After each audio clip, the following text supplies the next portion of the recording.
ಹರೇ ಶ್ರೀಕೃಷ್ಣ. ಶ್ರೀಮದ್ ಭಗವದ್ಗೀತೆ ಅಧ್ಯಾಯ 5 ಶ್ಲೋಕ 10.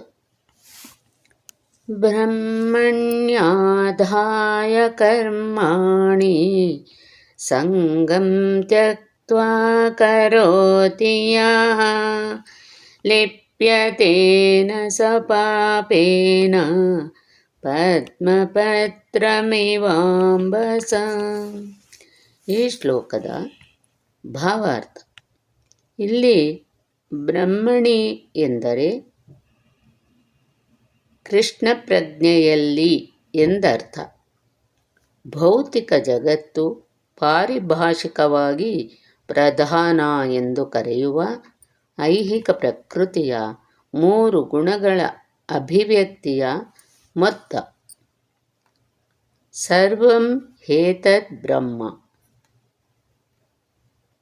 ತಸ್ಮಾತ್ ಏತದ್ ಬ್ರಹ್ಮ ನಾಸರೂಪಂ ಅನ್ನಂಚ ಜಾಯತೆ. ಈ ವೇದ ಸ್ತೋತ್ರಗಳು ಮತ್ತು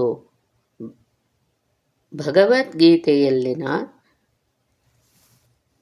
ಯಮಯೋನಿರ್ ಮಹದ್ಬ್ರಹ್ಮ ಎನ್ನುವ ಮಾತುಗಳು ಭೌತಿಕ ಜಗತ್ತಿನಲ್ಲಿ ಇರುವುದೆಲ್ಲ ಬ್ರಹ್ಮನ ಅಭಿವ್ಯಕ್ತಿ ಎಂದು ಸೂಚಿಸುತ್ತವೆ.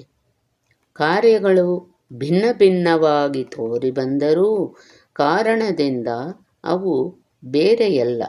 ಈಶೋಪನಿಷತ್ತಿನಲ್ಲಿ ಎಲ್ಲವೂ ಪರಬ್ರಹ್ಮನಿಗೆ ಅಥವಾ ಕೃಷ್ಣನಿಗೆ ಸಂಬಂಧಿಸಿದ್ದು, ಎಲ್ಲವೂ ಅವನಿಗೇ ಸೇರಿದ್ದು ಎಂದು ಹೇಳಿದೆ.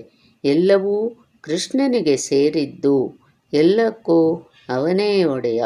ಆದ್ದರಿಂದ ಎಲ್ಲವನ್ನೂ ಭಗವಂತನ ಸೇವೆಯಲ್ಲಿ ನಿಯೋಜಿಸಬೇಕು ಎಂದು ಚೆನ್ನಾಗಿ ತಿಳಿದವನ ಕಾರ್ಯಗಳ ಫಲಗಳು ಪುಣ್ಯಕರವಾಗಲಿ ಪಾಪಕರವಾಗಲಿ ಅವುಗಳೊಡನೆ ಅವನಿಗೆ ಸಂಬಂಧವೇ ಇಲ್ಲ.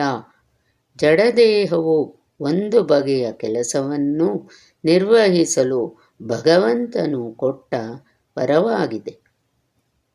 ಅದನ್ನೂ ಸಹ ಕೃಷ್ಣ ಪ್ರಜ್ಞೆಯಲ್ಲಿ ತೊಡಗಿಸಬಹುದು.